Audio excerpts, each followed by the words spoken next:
Dobrý den, we are today at the banks of the Vltava River, which is the longest river in the Czech Republic. Now we are heading all the way across the river to Vyšehrad, which is believed where the very first settlement of Prague started.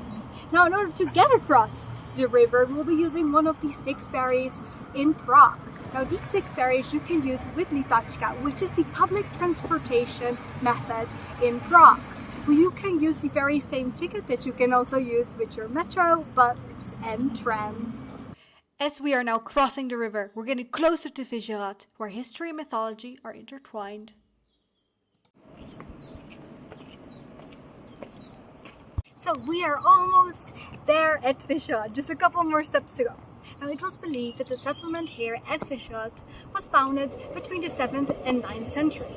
Well, unfortunately we have not many sources or documents telling us what it exactly would have looked like in that time, but we do have this picture here and what it would have looked like in about a couple hundred years later. So let's go! Vyšehrad means in Czech tall castle. Now the castle unfortunately is not here anymore, and there are a couple reasons for it. Well, the very first one is that Jiří z Bodua in 1448 ransacked the place. Later in 1654, the Habsburgs redesigned the Vyšehrad Hill, which is dominated since 1887 by the neo-Gothic Basilica St. Peter and St. Paul.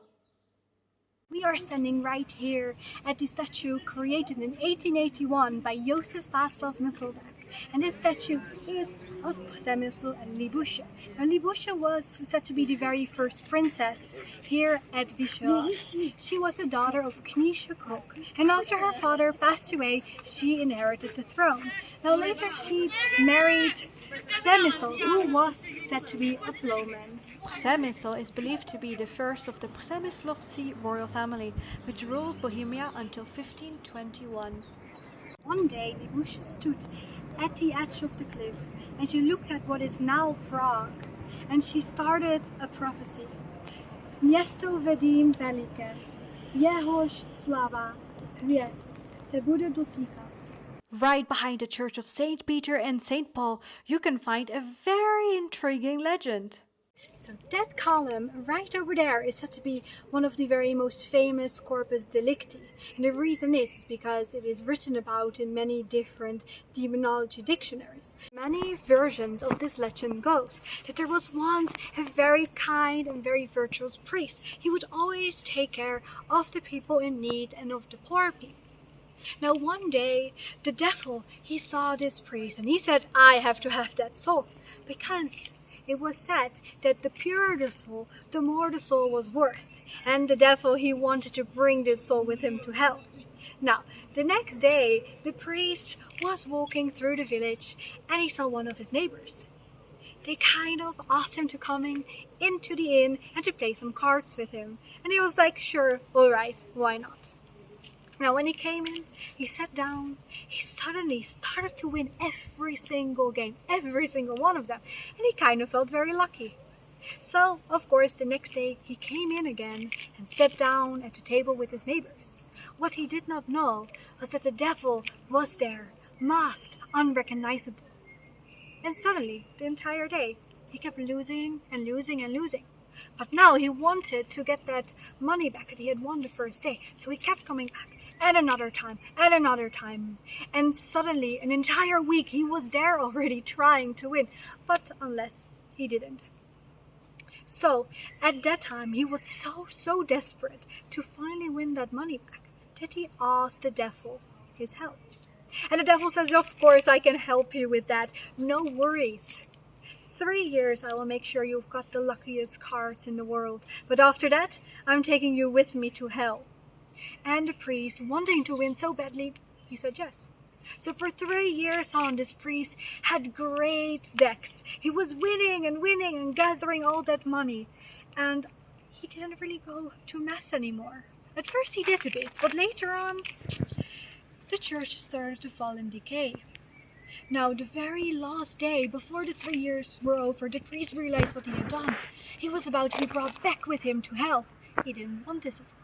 So he went to the altar of St. Peter and Paul. He fell on his knees and he started to repent. He said, "Oh, St. Peter, I am so sorry. I didn't realize what I was doing. Please, can you forgive me?"